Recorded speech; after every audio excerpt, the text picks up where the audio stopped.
What's up? Welcome back to my channel. For today's video, I want to share with you some tips, tricks, ideas, thoughts, call it what you will, so that you are able to have better sleep hygiene, so that you are able to go to bed early and wake up early. That you get the most out of your day is practically what I'm trying to say. So let's just go ahead and get into it. I have a list of things that I have written down in my little planner agenda thingy, and I just want to share them with you. I don't know, need some sort of motivation, or if you just need to hear something in order to get you started. And if you're like, I already know what I need to do to go to bed early and wake up early. And to that I say, then why are you not doing it already? And yes, it could be that easy, but whole implementation part of it is obviously what's not clicking with us. And I'm coming from a place of being at fault, so I'm not here trying to be on a pedestal or on my high horse trying to tell you what to do. I'm sharing these things with you because I too struggled, trust me, going to bed early. I used to go to bed like at 1, and I mean that was like the latest, and now I go to bed at like 9:30. So these are just some of the things that helped me as someone who extremely had a hard time going to bed early and waking up early. So the first thing I wrote on here is, and this first thing that I want to share with you is just to get you started. And that is to wake up extremely early the day when you're planning to just have a better sleep routine. Let's say that you're like, today's the day I'm going to be a sleepy queen or king and go to bed on time and wake up early.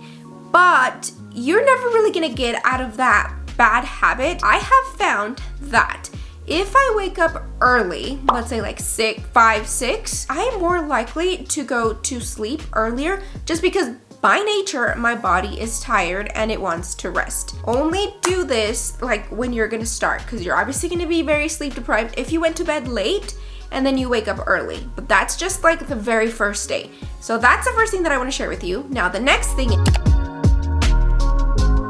is caffeine, and I love caffeine just as much as the next guy.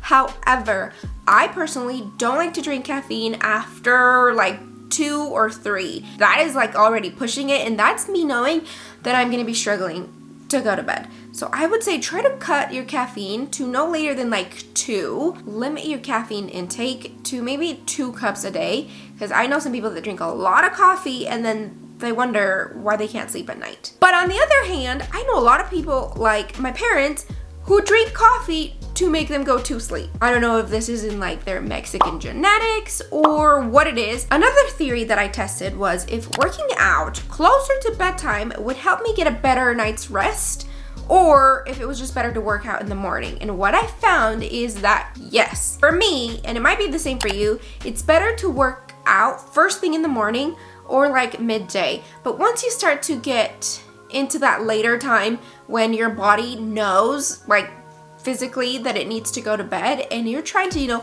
wire yourself up, get your serotonin levels up, it's kind of like, okay, well, I was starting to get sleepy, but now I have all of this energy and I don't know what to do with it, and the last thing that I want to do is go to bed. I would recommend, and if you're like, that is impossible for me, I understand, because you might work later in the day and there's a lot of things that could complicate some of these suggestions, but I'm not saying implement everything. Just take, 1, 2, 3, take all of them if you can and implement them, and then just see which ones help you and then kind of just weed out the ones that don't. But I would say try not to eat dinner past 7. And I mean 7 is like the latest. Just because a lot of the time, if you eat, a little bit later, your body is still awake and trying to just break whatever you ate down. However, if you eat, I don't know, like 5, 6 p.m., then you kind of have a little bit more time to actually wind down, to process, to digest everything, and you're not having to feel like full right before you lie down. I like to drink a warm beverage. Absolutely no caffeine, but I'm saying, like a green tea or just any kind of tea or beverage that is warm. This has definitely proven true for me. If during the day I take a nap that is longer than, let's say, 20, maybe 30 minutes, I already know I am going to struggle. Tricked my body into thinking that we had, the 8 hours of sleep, when in reality it was like 1 hour. But my body thinks, that we're just running on a full night's rest, even though it might not feel like it. I know that I'm going to be struggling at night. So if you are the type that's like, I need to take a nap or I'm not going to make it throughout the day, start with like power naps. Legitimately, a 10 to 20 minute nap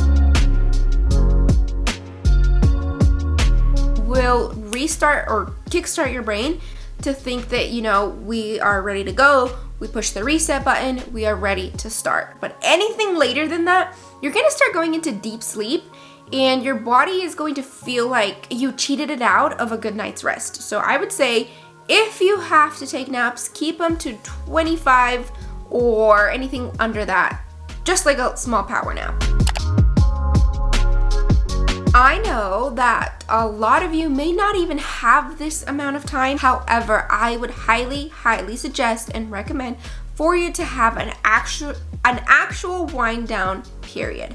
Personally, for me, I like to take 1 to 2 hours, and I know that it sounds extreme, but listen, we dedicate 8 hours to our jobs. We dedicate, let's say if you work out, like an hour to work out, and then whatever other time you have left, you dedicate it to friends, to family, to hobbies. There's gotta be some time in there that you dedicate for yourself.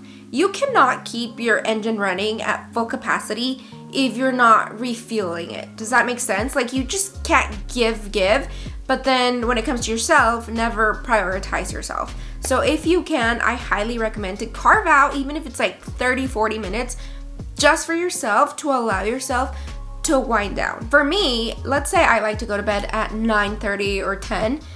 By like 8 p.m., I'm already getting in that mindset of, okay, I need to start finishing last day things so that I know, okay, once this time hits, I'm gonna take a shower, I'm gonna decompress, I'm gonna do my skincare, maybe do that warm beverage if I'm struggling to go to sleep. The fastest way to fall asleep is to just be calm. You're relaxing your body, you're relaxing your muscles, and they're telling your brain, okay, we are ready to do this. We're ready for these next 8 hours. If you are a morning shower bath person, I would like to recommend to you just to try a nighttime shower. I hate with a passion to shower in the morning because I feel like I'm cold the rest of the day. But when I shower at night and the water is freaking scalding hot, burning my skin off, that is when I feel warm and fuzzy inside. You don't have to take such a hot shower like I do. A warm shower will relax you, get you ready to rest.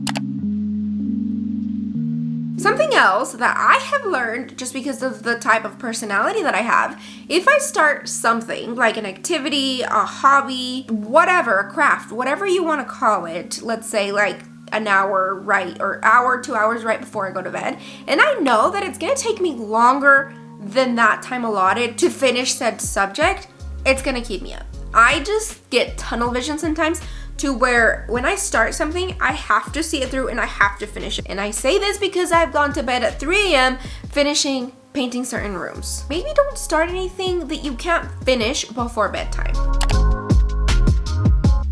Our brains are wired to associate memories or just like habits with scents. For example, at nighttime, when I'm out of the shower, I like to spray myself with a night scent.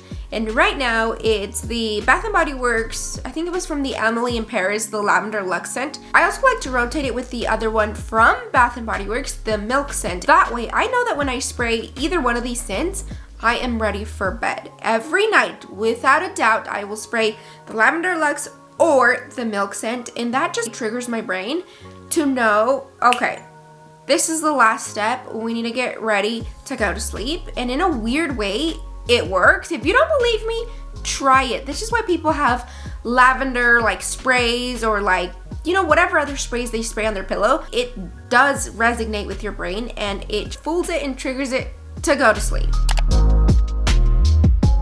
The last thing that I want to share with you, and it's the most simple thing, is to read a book. How many times have you started reading a book and like 30, even less, 10, 20 minutes into it, you're like, wow, I am super chill and calm right now.